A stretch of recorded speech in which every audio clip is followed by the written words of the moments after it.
Number 10. Full-Time Magister. The episode starts with Mofan, a 9th grader, narrating his story for the first few minutes. He had just given the senior high school magic exam. He mentions that ever since he started wearing a pendant, his entire life has changed. When Mofan's father asks him how his magic exam went, he replies that it was a mess. His father tells him to drop his love for magic and become a driver like him. Mofan refuses the idea and promises his father that if he gets into the school, he'll study hard and become a great mage. On his way home, Mofan overhears his father asking Mr. Mu for a favor to get Mofan into the Sky Magic High School. Mr. Mu mentions that he cannot help someone who tried to run away with his daughter. Mofan's father eventually convinces Mr. Mu to help him, and in return, he pledges his home to Mr. Mu. After learning that Mofan will be able to get into magic school, he becomes so excited and promises his father that he will make him proud. In his room, Mofan gets a flashback of how Ningzhu Mu tried to run away with him and that his father caught them and berated his father. On the first day of magic school, every student is asked to touch a crystal ball and unveil their talent. When Mofan touches the crystal ball, it turns purple. He awakens thunder, which is known to be the most powerful element, leaving everyone shocked. As the episode ends, the crystal ball turns red-orange. Number 9. Nura, Rise of the Yokai Clan. The episode begins with a brief introduction of the yokai and how the Lord of the Pandemonium was the only one who managed to lead the night parade of demons. Then the episode quickly leans over to Riku Nura, who is the third heir to the Nura clan because he is the grandson of Nura Rihayom. He does not, however, behave like their heir because he is 3/4 human. The Nura clan's yokai all want him to take the leadership role, but all he wants to be is a regular person. Rikuo is invited to visit the supposedly yokai-haunted old school building by his friend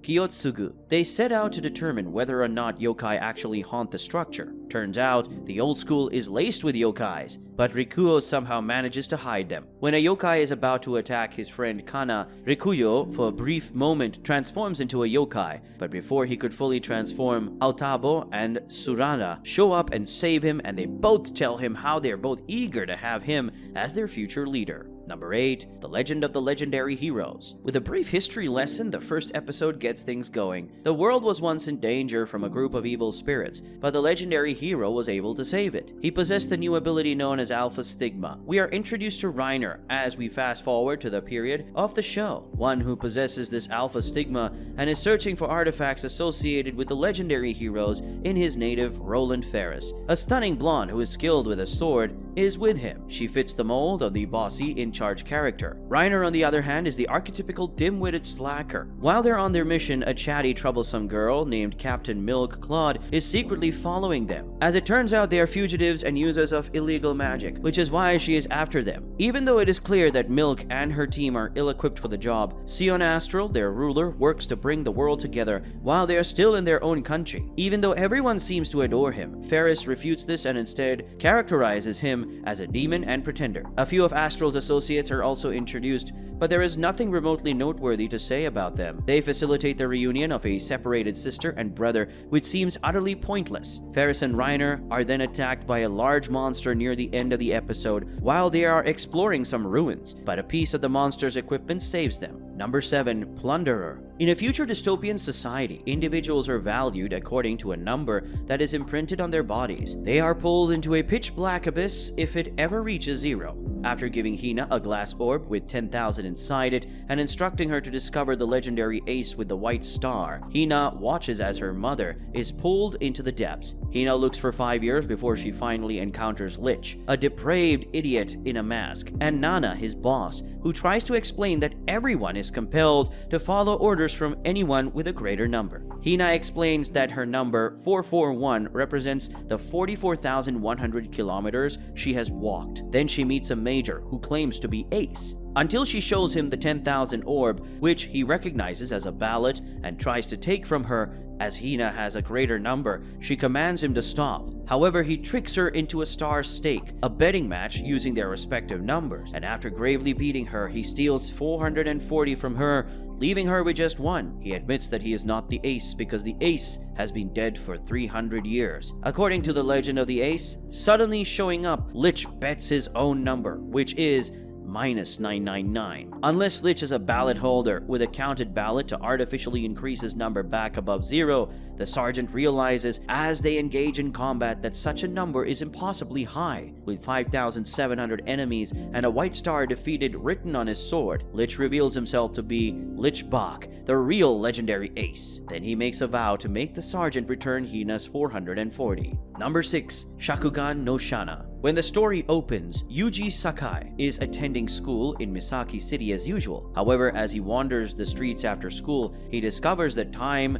was being struck and that he's the only one who can move. Two Renes appear and begin to eat the nearby humans' lives before attempting to capture Yuji, just as the creature is about to eat him. A girl with fiery red hair and scorching eyes shows up and kills it. She puts everything back to normal before turning to leave, but when Yuji notices blue flames inside some of the humans' bodies, as well as inside himself, he demands to understand what just happened. The girl tries to explain that the torch is just a stand-in for Yuji Sakai, who has passed away, and that he will ultimately vanish from existence. Number 5. The Asterisk War. A catastrophe known as the Inversia struck the planet at the end of the century. As nations' influences grew weaker, the Integrated Enterprise Foundation rose to prominence. Asterisk was developed by the Integrated Enterprise Foundation, which also built a school there. Genestella, humans with enhanced physical abilities, were also born from Inversia. Amagiri Ayato, the main character, is challenged to a duel by Julius. Julius uses Longiflorum to attack Ayato. Ayato dodges her blows,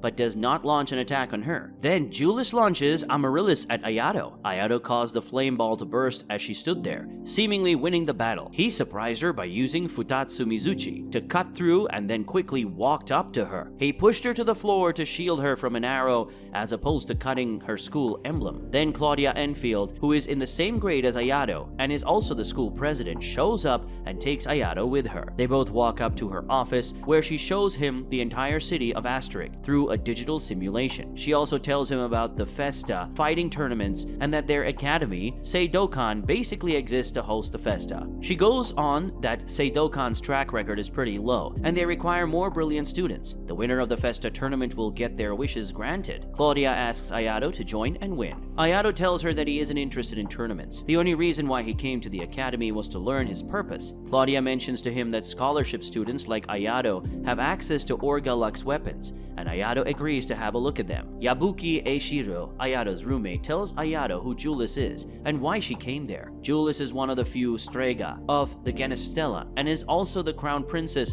of Le Sultania, a royal family that had emerged following the Inversia. In addition, he informs him that despite Jules's royal status, elegance, and strength, she had driven all of her adoring admirers away. This led to ill will and numerous battles, which in turn led to her high ranking. As the episode leans towards an end, Julius gets cornered by Lester Mockvale, only because she refused to duel with him. Julius lashes out at him and ends up burning his jacket. She continues by stating that she has a goal to achieve, and that to do so, she must triumph in all 3 festas. Her words make an impression on Ayato. Number 4. Akashic Records of Bastard Magic Instructor. The episode begins with a narration of a book about a magician and a demon lord. Then a narration about the town of Fejite begins. It is in the south of the Alzano Empire, and it is home to the most prestigious magic school in the entire universe, the Alzano Imperial Magic Academy. Sistine Fibel, a noble girl, catches up with her bright-eyed bestie, Rumia Tingle. While wondering who their substitute teacher will be, Sistine and Rumia run into Glenn Rodars, a lazy jerk. When Glenn shows up to class, everyone learns that he will be their substitute teacher. On this first day of teaching, Glenn orders everyone to self-study while he takes a nap, making Sistine furious and wondering how he even got here. When one of the students asks Glenn a question, he tells her to look it up on her own. Sistine tells him that it is his job to prepare for the class. Then, on top of a school building, Celica is seen remembering how she persuaded Glenn to come and teach at the academy. Sistine challenges Glenn to a magic duel. Even though she ends up winning, Glenn mentions to her that his duel is a draw and leaves. The episode ends at that. Number 3. A certain magical index. Toma, a level 0 student from Academy City, has a special talent